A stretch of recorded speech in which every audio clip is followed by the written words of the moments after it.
மூன்றாம் உலகப் போர் பற்றிய சிந்தனையில புதிய கதை அம்சத்தோட அனலி அப்படிங்கிற திரைப்படம் தயாராயிருக்கு. இந்த படம் வரக்கூடிய ஜனவரி 2ஆம் தேதி வெளியாக இருக்கு. தினேஷ் தீனா இயக்கி இருக்கிற இந்த படத்துல டைரக்டர் வாசுவுடைய மகன் சக்தி வாசு வில்லனா நடிச்சிருக்காரு.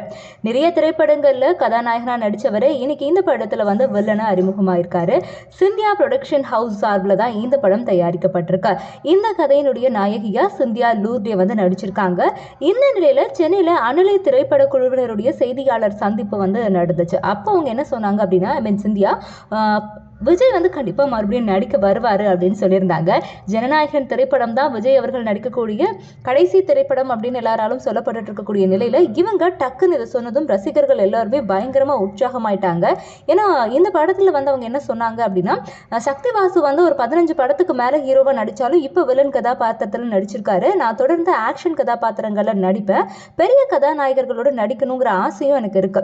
சினிமாவை விட்டு விலகி போவதா சொல்லக்கூடிய விஜயோட நான் கண்டிப்பா நடிப்பேன். விஜய் கண்டிப்பா மறுபடியும் நடிக்கிறதுக்கு வருவாரு. அதுவும் என்னுடைய தயாரிப்புல உருவாகக்கூடிய படத்துல அவர் நடிப்பாரு. அது எப்படி நடக்கும்லாம் எனக்கு தெரியாது, ஆனா நிச்சயமா நடக்கும் அப்படின்னு சொல்லியிருக்காரு.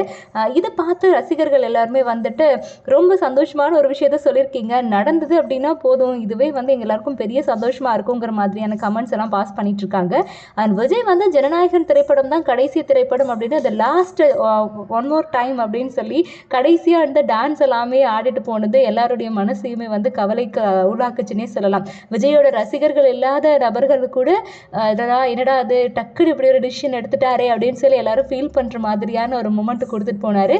பட் திரும்ப இவங்க இப்படி சொல்லியிருக்கிற விஷயம் நடந்தா நல்லா தான் இருக்கும் அப்படிங்கிற மாதிரி எல்லாராலும் பேசப்பட்டுட்டு இருக்கு. பார்ப்போம் என்ன நடக்குதுன்னு.